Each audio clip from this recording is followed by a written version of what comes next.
જિલ્લાના વડા કલેક્ટર સાહેબ શ્રીને અમે આવેદનપત્ર આપવા આવ્યા છે.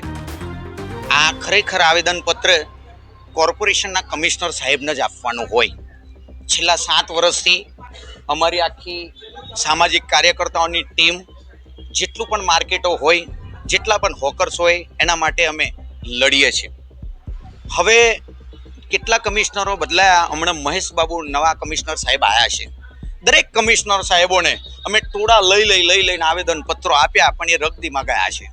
એ લોકો અમારું કોઈ માનતા નથી, એટલે કલેક્ટર સાહેબને આવેદનપત્ર અમે આપવા આવ્યા છે.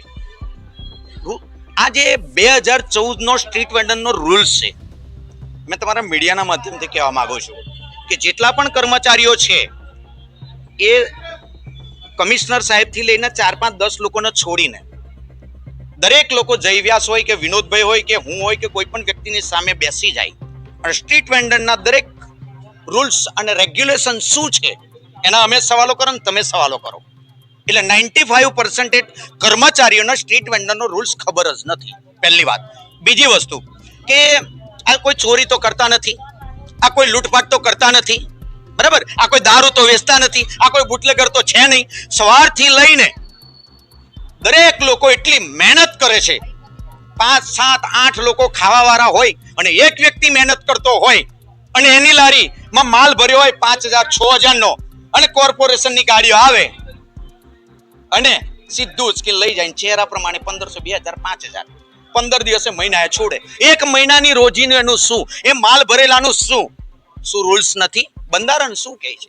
એ બંધારણની અંદર લખ્યું છે કે દરેક લોકોનો હક અને અધિકાર છે જીવવાનો, પોતાને બોલવાનો, દરેક વસ્તુને બંધારણે હક આપ્યો છે. પરંતુ આ જાડી ચામડીના લોકો, દરેક લોકો ગરીબોને અને મધ્યમ વર્ગના લોકોને આટલું હેરાન અને પરેશાન કરે છે. તમારા મીડિયાના માધ્યમથી કહેવા માંગુ છું કે અમે લોકો તમારાથી ડરતા નથી. તમે જે તમારા તિજોરીમાં ગમે તે રીતે કેવી રીતે ભરો છો, પોતાના ખિસ્સા દરેક લોકોને ખબર છે. પરંતુ તમારે જે કરવું એ કરો, દેશને તો લૂંટે જ છે. પરંતુ જે આ લોકો હોય એમને શું ગુનો કર્યો, એ પોતાની લારી લઈ અને પોતાનું ગુજરાન ચલાવે છે.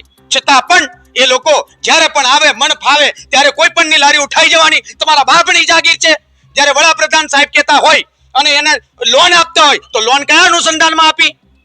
આ બધાના લાયસન્સ ધારકો છે, દરેક લોકો સાથે લાયસન્સ છે. તો શું જખ મારો છો તમે દરેક લોકોને?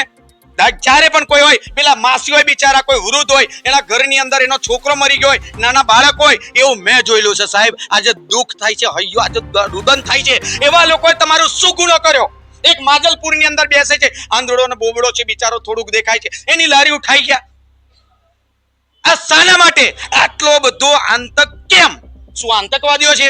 એટલે સમજી જાઓ, જાણી જાઓ. સ્ટ્રીટ વેન્ડરનો રૂલ્સ કેટલા વર્ષોથી કહીએ છે, લડીએ છે. હવે મેદાનમાં અમારે આવવું પડશે એવું લાગી રહ્યું છે.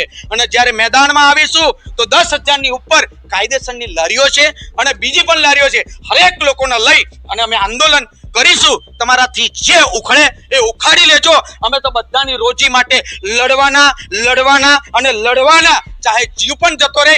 પરંતુ ભારત દેશના હરેક નાગરિકને હક અને અધિકાર બંધારણે આપ્યો હોય તો તમને કોને છીનવાનો હક ને અધિકાર આપ્યો?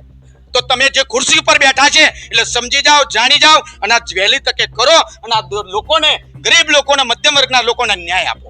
એના માટે આજે અમે કલેક્ટર સાહેબ શ્રીને આંખ ખોલવા, કાન ખોલવા આવ્યા છે કે આપ શ્રી વડા છો, જિલ્લાના કમિશનર સાહેબથી લઈને દરેક લોકો જોડે ડિસ્કસ કરવામાં આવે, એની કમિટીની રચના કરવામાં આવે, અમને પણ લોકોને લેવામાં આવે અને એના રૂલ્સ અને રેગ્યુલેશન પ્રમાણે કરવામાં આવે. અમારો લારી ધારક કોઈ પણ વસ્તુનું ખોટું કરશે તો અમે પણ એની વિરુદ્ધ જઈશું, પરંતુ તમે કરશો તો તમારી પણ વિરુદ્ધ જઈશું. ભરતભાઈ બાબા, સામાજિક કાર્યકર્તા.